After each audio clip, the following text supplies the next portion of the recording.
The U.S. economy is the most insulated from international trade disruptions of any major economy, probably of any economy, just largely as a product of our sheer scale, right?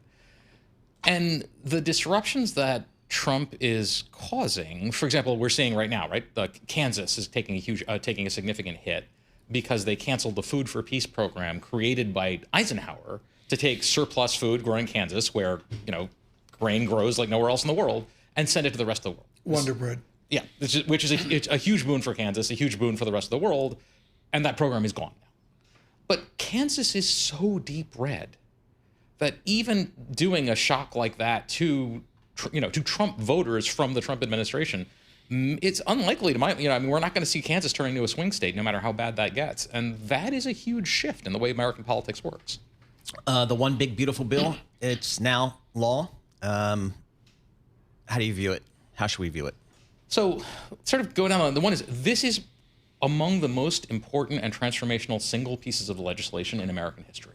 Okay, right? well, no other president has ever gotten a single bill with this scale of changes in the U.S. government.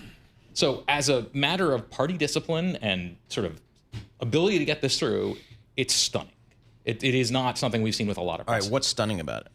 So first is the scale of the transformation, right? At the very basic level, what you're seeing is a significant, very large tax cut for the highest income earners and a cut in services for sort of everyone else. And if you add the effects of the tariffs in, which is not part of the bill but is part of the administration's efforts, you're looking at about 80% of the U.S. population paying higher taxes and about 20% getting lower, and the top 1% getting much lower. And at the same time, you're seeing the sort of the bottom 50% getting much lower in service. So at some level, when the Democrats say this is the largest upwards transfer of wealth in American history, that is actually not a partisan statement. That is just how the math works. Beyond that, you're seeing a bunch of different things whose consequences are going to play out pretty hard. So I'm an innovation guy, and this, in a real sense, is the U.S. government declaring war on American innovation. Right? You're seeing the endowments tax, which is designed to hit American research universities. You're seeing massive cuts in funding for the NSF, for the NIH, for the CDC. Basically, the foundations of the American scientific establishment are all being slashed by 40 to 50%. To put that in numbers, so this may have changed because the bill was changing by the minute, but the last account I saw, so the NSF was going to support 250,000 fewer scientists. Right? I'm not really clear what the future of the American economy without technology leadership looks like, but I'm guessing we're not going to enjoy it. Okay. Jason Furman wrote a brilliant essay this weekend for Republicans and Democrats. It was, I thought, pretty agnostic. And he said flat out the Trump charm is he's not timid. Is a Democratic Party, which is, Frank, I'll editorialize, has been missing in action. Are they just afraid, and are they timid versus the more boisterous Republicans? They certainly lack the charismatic hold that Trump does, right? Like in Teddy Roosevelt is just one example. Teddy Roosevelt is the most charismatic president in American history, I would say, maybe up until Trump. You don't have to find Trump appealing to recognize the strength of his charismatic power. It is profound and extraordinary. And in the timidity, I just note two things. One is Democrats are basically powerless, right? They had no ability to stop this bill. And it's very hard to do anything when you're... But you campaign for the midterms every waking minute. Do you see that, Paul? I guess that was going to be my question for Gautam.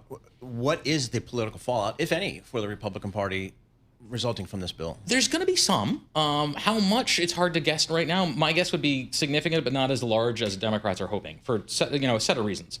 One is there will be some because this is the worst polling bill to ever pass in the history of modern polling. We've just never seen a bill that has numbers this bad be passed. We've actually only ever seen one major bill with numbers this bad. So that's huge. That's going to have an effect. And what we also see is that most people know very little about the bill. The more they know about it, the more they hate it. So, but the biggest things that will hurt the bill's popularity, the cuts to Medicaid, which is an extraordinarily popular program now, that's a big change in American politics, those don't kick in until after the midterms. So there's a real chance that pain is deferred. But the other bit, and the thing that is not getting enough coverage, is the changes to ICE, right? ICE is getting immigration and deportation.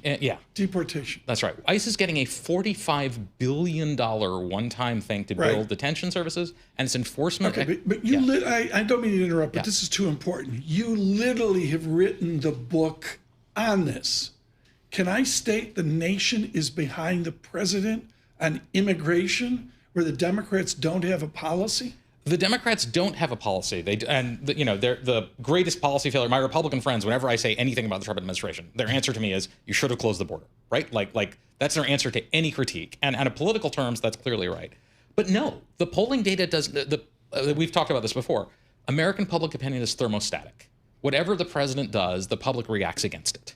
And even on immigration, which is Trump's strongest political area, what happened in LA was not popular. It did not poll well.